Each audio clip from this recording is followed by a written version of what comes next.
అంటే Telugu Desam party official website ఏదైతే ఉందో ట్విట్టర్లో వాళ్ళు పెట్టారు. వాళ్ళు పెట్టింది నేను చెప్తున్నాను.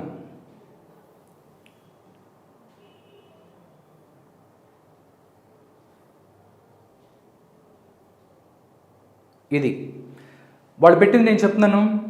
తెలుగుదేశం పార్టీ ట్విట్టర్ వార్ కొనసాగుతుంది. ఎందుకంటే ఉప ఎన్నికకు సంబంధించి, తిరుపతి ఉప ఎన్నికకు సంబంధించి దొంగ ఓట్లు 2.5 సంవత్సరాల తరువాత ఈసీ ఏదైతే ఉందో వాళ్ళు ఇన్ని దొంగ ఓట్లు పోలయ్యాయి అని అక్కడి నుంచి ఒక తీగలాగితే డొంక మొత్తం కదులుతున్న ఈ టైంలో మొత్తం అక్కడ ఎవరైతే చంద్రమౌళేశ్వర రెడ్డి లాంటి వాళ్ళు కానీ లేకపోతే పోలీస్ ఆఫీసర్లు చాలామంది వాళ్ళు సస్పెండ్ అయిన తర్వాత ఇంకా చాలామంది ఉన్నారు. దీనికి సంబంధించి ఈసీ ఇంకా ముందుకెళ్తుంది. ఈ తరుణంలో ఇక్కడ చూసుకుంటే పొన్నూరులో రాష్ట్రంలో దొంగ ఓట్ల దందాకు తాడేపల్లి ప్యాలెస్లోనే కథా స్క్రీన్ ప్లే దర్శకత్వం అని చెప్పి టీడీపీ ఒకటి పెట్టింది. దాంట్లో వాళ్ళు చాలా క్లియర్గా ఇక్కడ చూపిస్తున్నారు చూడండి.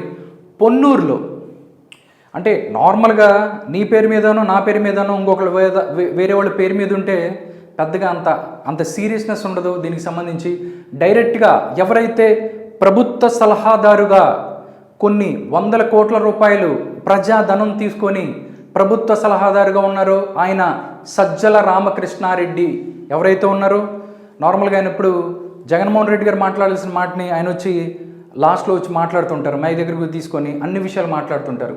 సలహాదారులు అంటే సలహాలు ఇస్తారు అని మనకు తెలుసు, కానీ మనకి ఏం జరిగింది ఆయన మాట్లాడితే డైరెక్ట్గా జగన్మోహన్ రెడ్డి ఏం మాట్లాడాడో అదే ఈయన మాటలుగా మనం చెప్పుకోవచ్చు. జగన్మోహన్ రెడ్డి మాటలనే సజ్జల రామకృష్ణారెడ్డి గారు మాట్లాడతారు.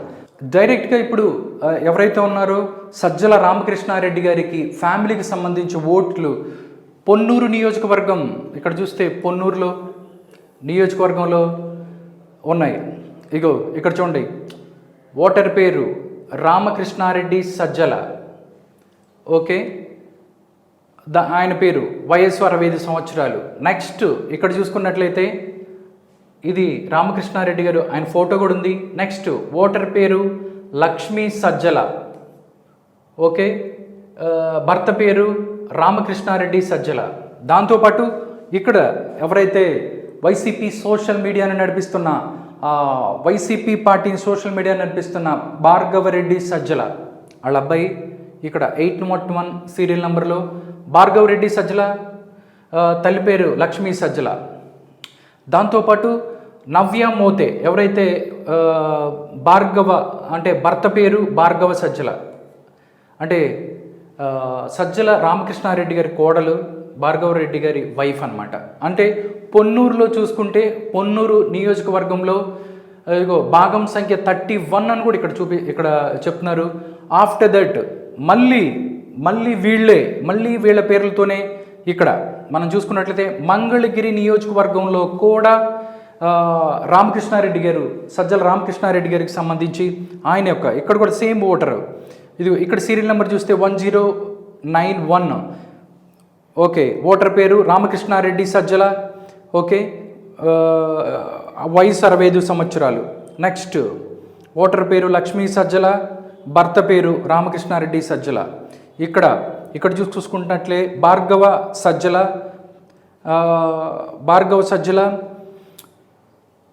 దాంతోపాటు మనం చూసుకున్నట్లయితే నవ్య మోతే, భర్త పేరు భార్గవ సజ్జల. అంటే ఎవరైతే ఆంధ్రప్రదేశ్ ప్రభుత్వ సలహాదారుగా ఉన్న సజ్జల రామకృష్ణారెడ్డి గారికి సంబంధించి ఓట్లు ఒక పొన్నూరు నియోజకవర్గంలోనూ అదేవిధంగా మంగళగిరి నియోజకవర్గంలో కూడా ఉన్నాయి. 2 చోట్ల ఎలా ఉంటాయి, ఒకే రాష్ట్రంలో 2 చోట్ల ఉండటం అనేది నార్మల్గా ఎవరికి ఉండవు. అలా వస్తే నార్మల్గా ప్రాబ్లం ఉంటుంది. ఇక్కడ చూసినట్లయితే ఇది మనం చెప్పింది మనకు సంబంధించింది ఇది కాదు.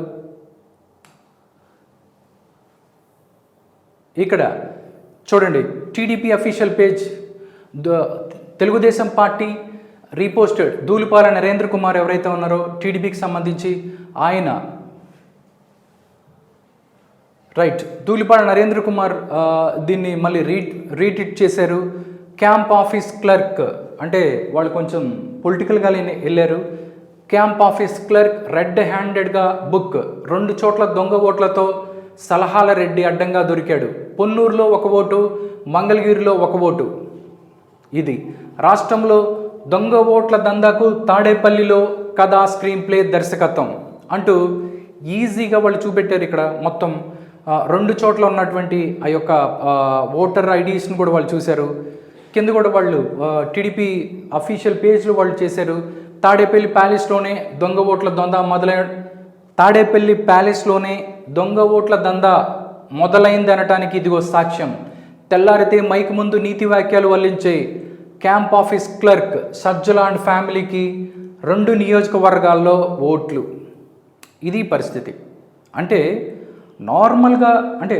నార్మల్గా ఎవరన్నా ఇలాగా దొంగ ఓట్లతో ఓటు ఇట్లా సృష్టించుకున్నా, లేకపోతే దొంగ ఓట్లకి సంబంధించి దొంగ ఓట్లతో ఓటు వేయడం అనేది నిజంగా నేరం.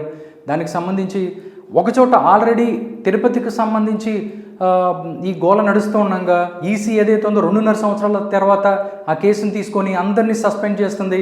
ఎవరైతే చంద్రమౌళీశ్వర రెడ్డి అవ్వచ్చు, లేకపోతే చాలామంది ఐఏఎస్లు, సిఐలు, కానిస్టేబుల్స్, దాంతోపాటు ఇన్స్పెక్టర్లు కూడా సస్పెండ్ అయిపోతున్నారు.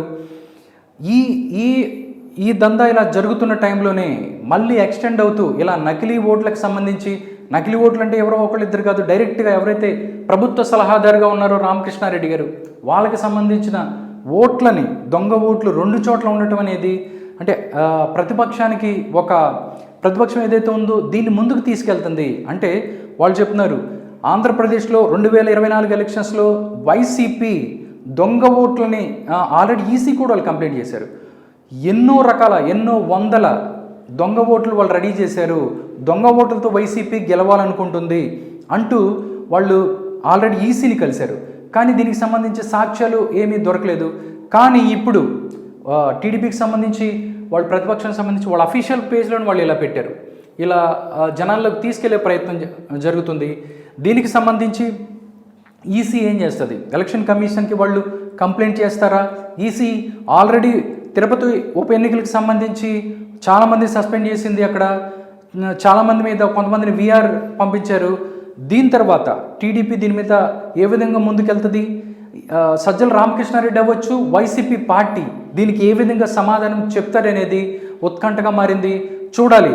ఎలక్షన్ కమిషన్ అంటే ఆంధ్రప్రదేశ్ అవ్వచ్చు, ఏ స్టేట్లోనైనా, దేశంలో ఏ స్టేట్లోనైనా దొంగ ఓట్లు లేకుండా అదేవిధంగా ఫెయిర్ ఫ్రీ ఎలక్షన్ జరిపించాలి అని అందరూ కోరుకుంటారు. కానీ ఏదైతే ప్రతిపక్షాలు ఇన్ని లక్షల ఓట్లు, దొంగ ఓట్లు వాడు సృష్టిస్తున్నారు, వాళ్ళతో గెలవాలని ఏది అధికార పార్టీ వైసీపీ పార్టీ వాళ్ళు కోరుకుంటున్నారు అని చెప్తుందో ఈ సాక్ష్యాలతో నిజమే అని ప్రజలకు తెలిసే అవకాశం ఉంది. దీని మీద వైసీపీ ఎలా రియాక్ట్ అవుతుంది? తద్వారా ఒకవేళ టీడీపీ దీని మీద ఈసీకి కంప్లైంట్ చేస్తే ఈసీ ఏ విధమైన చర్య తీసుకుంటుంది అనేది సర్వత్రా ఉత్కంఠగా మారింది.